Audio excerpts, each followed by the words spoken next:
Welcome to today's episode of MCQ for Judiciary Exams. Question number 1. Which of the following sections of Chapter 15 of IPC are framed in mandatory language?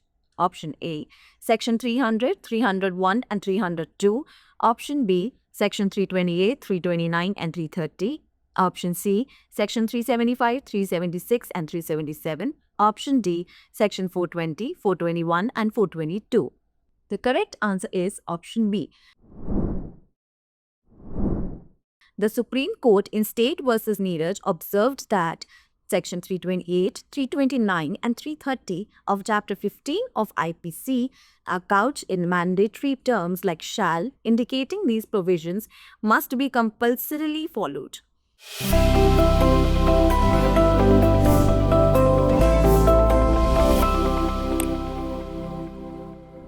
Question number 2. Who is entitled to receive full pension according to the principle in pension refixation cases? Option A. Only permanent judges. Option B. Only additional judges. Option C. Both permanent and additional judges equally. Option D. Judges appointed before 2000 only. And the correct answer is option C. In refixation of pension considering service period in district judiciary and high court, the Supreme Court held that there cannot be discrimination between permanent and additional judges. Even an additional judge retiring is entitled to full pension as stated by our Chief Justice B.R. Gavai and Justices A.G. Masi and K. Vinod Chandra. Question number 3. Which section of the CRPC deals with the procedure of recording confessions and statements? Option A. Section 164. Option B. Section 176. Option C. Section 202. Option D. Section 302. And the correct answer is option A.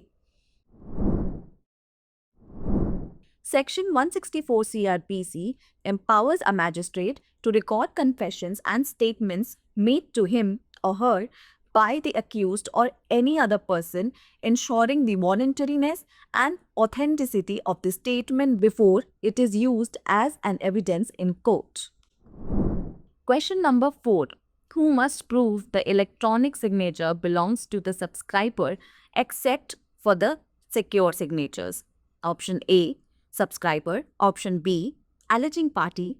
Option C. Court. Option D. Government. And the correct answer is option B. Section 66 of BSA states that except for secure electronic signatures, it is the responsibility of the person alleging that an electronic signature belongs to the subscriber to prove its authenticity. Question number 5. Negligent act is like a disease is described under option A. Section 268, option B. Section 271, option C. Section 270, option D. Section 269. The correct answer is option D.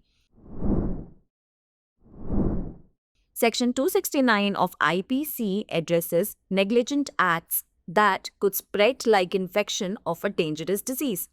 It penalizes anyone who lawfully, unlawfully or negligently performs an action that they know or reasonably behave will spread infection of a dangerous disease.